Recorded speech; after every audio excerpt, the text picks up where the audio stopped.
Buenos días. Nuestro grupo está conformado por Daniel Añeco, Emi Portillo, María Camila Salazar, Felipe Jiménez y Mariana Garzón. Nosotros, a partir del libro llamado El mundo de los valores, de la autora Ayla Cortina, nos vamos a enfocar en el primer capítulo, llamado ¿Qué son los valores? El primer tema que habla este capítulo es un tema de moda. Y eso hace referencia a que la educación en valores es un tema que se ha popularizado muchísimo, que salen artículos en talleres y demás. Pero cuando se habla de educación en valores, surgen diferentes problemas, principalmente dos. El primero es que cuando se habla de educación en valores, no se hace referencia a qué tipo de valor va a ser transmitido, debido a que existe una gran variedad y clasificación de valores. Los valores morales, los religiosos, los estéticos, los propios de la salud y demás. El otro problema es que no todas las personas saben realmente qué son los valores, cuáles son sus características. Y al carecer de esta información, no tienen la capacidad de poder transmitir de forma adecuada este conocimiento. Para concluir este tema, el autor afirma que la coherencia entre lo que se sabe y lo que se vive es uno de los valores humanos más apetecibles. Y hay otro todavía más atractivo, y es el valor de la coherencia entre lo que se vive y lo que se enseña. El segundo tema trata de los valores y que esos están de actualidad. Al comienzo de este tema, la autora nos da la diferencia entre moda y actualidad, describiendo moda como algo fugaz, algo que tiene un tiempo de vigencia y que cuando ese tiempo de vigencia llega a su fin, tiende a ser rechazado por no estar actualizado o por estar pasado de moda. En cambio, cuando se habla de actualidad, se refiere a que esto forma parte de nuestro ser más profundo, que no depende ni importa de que esté de boca en boca, sino que es un ingrediente indispensable para la vida humana, un elemento constitutivo a nuestra realidad personal. El problema radica en que los valores han sido dejados en un segundo plano y en ciertos casos alcanzan a ser olvidados, y que hay circunstancias y ámbitos de la vida en los cuales deberían primar, como son la política, los medios de comunicación, los bancos, los dirigentes de los centros hospitalarios y demás. Y debido a todos esos problemas es que se necesita una buena educación donde se transmita de forma clara, concreta y ordenada los valores, sus características y la manera adecuada de poder hacer uso de estos. El subtítulo número 3 se titula Un mundo escurridizo. Sobre gustos no hay nada escrito. Y nos cuenta sobre dos tipos de lenguaje, el descriptivo y el prescriptivo. El descriptivo lo podemos llamar también informativo y habla sobre hechos que ocurren y se pueden comprobar si son verdaderos o falsos. Por ejemplo, la película dura 2 horas. Y el lenguaje prescriptivo, valorativo o evaluativo, lo que quiere es dar orientaciones para que la otra persona decida qué camino tomar. Un ejemplo de lenguaje valorativo es la película es buena y el imperativo debes ver esa película, como dando una orden. El lenguaje valorativo presenta una dificultad y es el riesgo del subjetivismo. ¿Esto qué quiere decir? Que depende mucho del gusto o punto de vista de la persona. El mundo de los valores es escurridizo y complejo. Todo se resuelve subjetivamente. Por ejemplo, a mí me gusta, a mí no me gusta, y el lenguaje valorativo topa con el gusto de cada uno. Una primera aproximación al mundo de los valores es: todo es subjetivo porque cada uno es muy dueño y sobre gustos no hay nada escrito. 4. O no tan escurridizo. Hay gustos que merecen palos. 4.1. Límites del subjetivismo. Y, sin embargo, las cosas no son tan simples. Si lo fueran, a nadie le preocuparía educar en unas cosas llamadas valores que dependan del gusto de cada cual. En casos como estos, cuando alguien, por ejemplo, se duerme sin recato escuchando la Oda a la Alegría de Beethoven, podemos pensar de él que está muy cansado o que es un soquete en materia de música, pero no vamos a echarle la culpa a la calidad de la obra, ni a conformarnos diciendo lisa y llanamente que esta es cuestión de gustos, en la que cada uno es muy dueño. Por eso, frente al refrán que aboga por el subjetivismo de los gustos, alegando que sobre ellos no hay normas, no hay nada escrito, es imposible discutir, está el que mantiene que alguna norma sí debe haber, porque hay gustos que merecen palos. 4.2. Educación en valores. La cuestión de valores es, más que una cuestión, es una intuición personal, una captación personal del valor. Es también cultivo de las predisposiciones necesarias para apreciarlo, para degustarlo. La educación en valores consistiría pues en cultivar esas condiciones que nos preparan para degustar ciertos valores. Como quinto ítem tenemos la capacidad de estimar, el cual nos habla acerca de lo que sucede al enfrentarnos a diferentes cosas. Esto ya que tendemos a compararlas, clasificarlas, desestimarlas, estimarlas, darles algún valor o simplemente dejarlas pasar, como no darle importancia ni valor alguno a esto.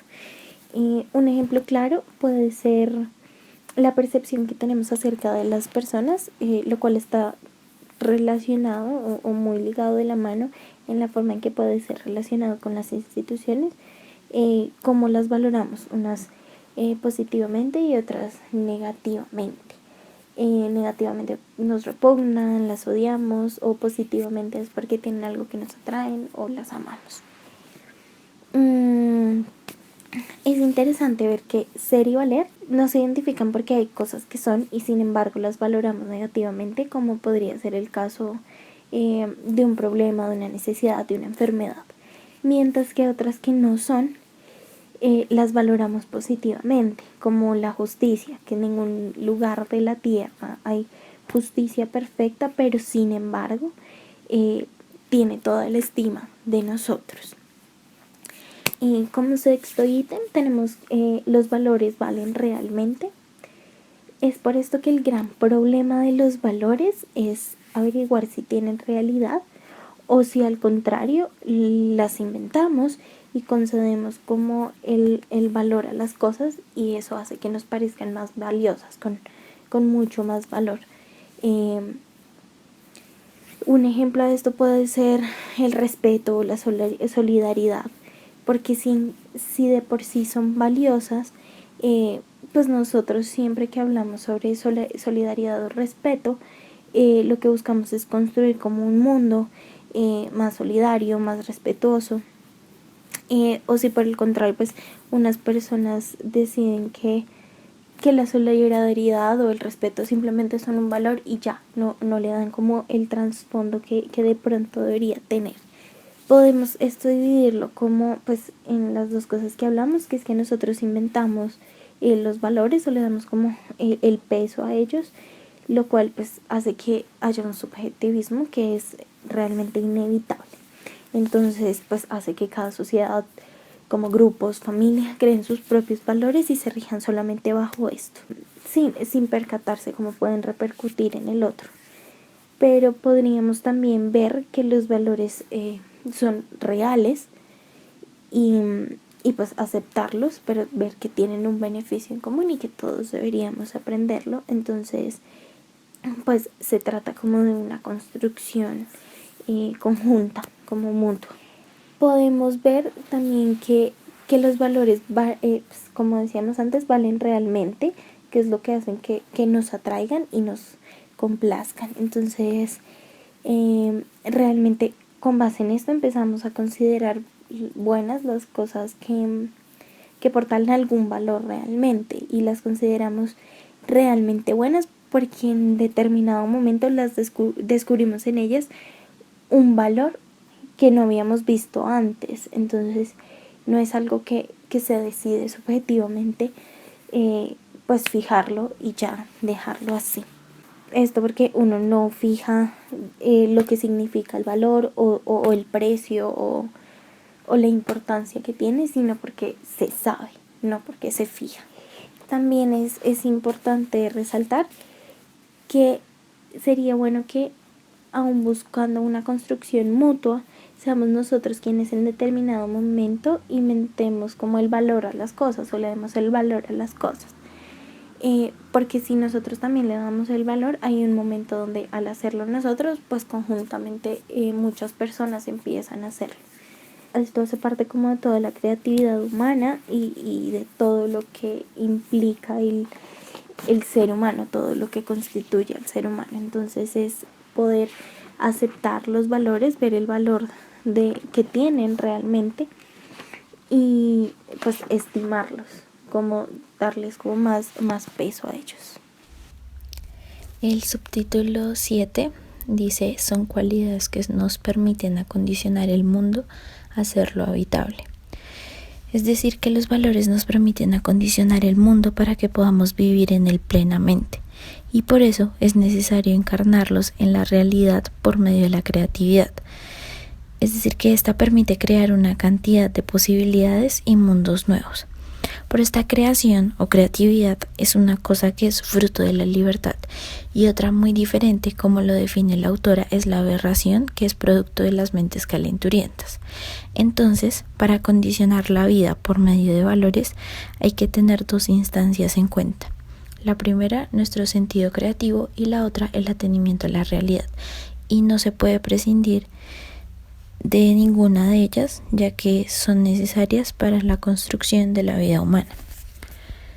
El subtítulo 8 dice que son cualidades reales a las que damos cuerpo creativamente. Entonces, como dice el subtítulo, los valores son cualidades reales, pero estos no son cosas, no son acciones, no son personas, sino que dentro de cada una de ellas se encuentra un valor. Es decir, que los valores son cualidades que cualifican a determinadas personas, cosas, acciones, y por eso se expresan mediante adjetivos calificativos. Pero que sean cualidades reales no quiere decir que sean físicas, es decir, que sean perceptibles a los sentidos, sino que contamos con una capacidad de estimar y de valorar, de las cuales se habló anteriormente, lo que permite que podamos reconocerlos.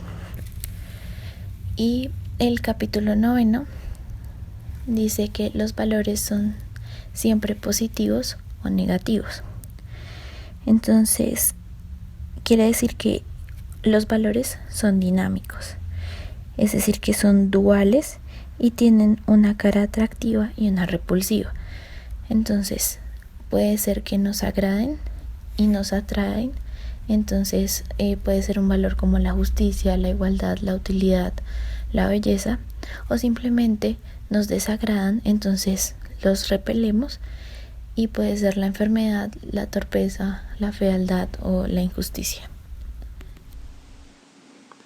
El subtítulo número 10 se titula Los valores poseen dinamismo, y en este se hace énfasis en el hecho de que los valores siempre son o positivos o negativos, pero en ninguno de los casos son neutrales. Puede ser que nos inviten a realizarlos y a llevarlos a cabo y a promoverlos, o que nos inviten a erradicarlos, siendo el caso en el que sean negativos. Debido a que nuestra vida de por sí está llena de valores, entonces en el mundo de los valores lo más contrario que va a existir siempre es la neutralidad. Por esto mismo, las enseñanzas que siempre se dan, ya sea a nivel académico o de cualquier tipo, ya que siempre están cargadas de valores, nunca va a haber neutralidad en ellas. Siempre de alguna manera nos van a llevar a realizar acciones o a evitarlas. En este dinamismo de los valores es de cierta manera ilógico que al afirmar un hecho, luego se afirme lo contrario a él. Por ejemplo, decir, esta obra de arte es maravillosa, por lo tanto no la voy a comprar. De por sí el hecho de que sea algo positivo ya evita cualquier explicación adicional de por qué es positivo. Es por esto que los valores no requieren de más explicación cuando son positivos o negativos, sino que se sabe cuáles debemos realizar y cuáles debemos erradicar. El subtítulo número 11 se titula La materia del valor, y en este se trata de explicar cómo cada valor tiene de por sí una materia que lo define. Es claro para nosotros que nos puede resultar bastante complicado definir un valor, definir sus características y cómo se diferenciaría de los otros. Sin embargo, hay una materia que nos permite entender qué valor es cada cual sin necesidad de que haya explicación alguna. Un ejemplo de esto sería al contemplar una obra de arte. Nosotros podríamos juzgar si esta obra es bella o no, dependiendo de nuestros estándares o de los estándares de la belleza que se tienen en la sociedad actual en la que vivimos. Sin embargo, al definirlo sabríamos que estamos hablando de por sí de un concepto de belleza. No lo podríamos definir claramente, pero lo entenderíamos y sabríamos que no nos referimos a otro tipo de valor, como lo sería de por sí la eficacia o la utilidad. Es por esto que se dice que los valores ya tienen una materia de por sí y que no se le puede dar como tal cualquier definición libremente, menos siendo una definición que represente más otro valor que el valor mismo que estamos tratando de definir. Esto nos invita a entender cuál es la peculiaridad de los valores morales en los cuales se quiere dar la educación actualmente. En relación con el video sobre la ética profesional, nos damos cuenta que debe haber una preservación de los valores propios en la actividad profesional que se vaya a llevar a cabo. Esto tiene que ver ya con la vocación propia con la que se cuente para llevar a cabo determinadas acciones y enfocar tal vocación hacia lo que uno es capaz de hacer, para así hacerlo bien, profesionalmente hablando, y no hacer trampas para llevarlo a cabo adecuadamente. Ya nos encontramos con muchos casos negativos de ética laboral en donde pueden haber corrupción o donde puede haber bajas de calidad en cierto producto o en cierta obra, lo cual termina en cosas negativas para todos los ciudadanos. El hecho de preservar los valores con los que se cuenta, de mantenerlos y de llevar a cabo la vocación para la cual cada persona está adaptada, nos va a permitir hacer rentable el ámbito profesional en el cual estaremos trabajando.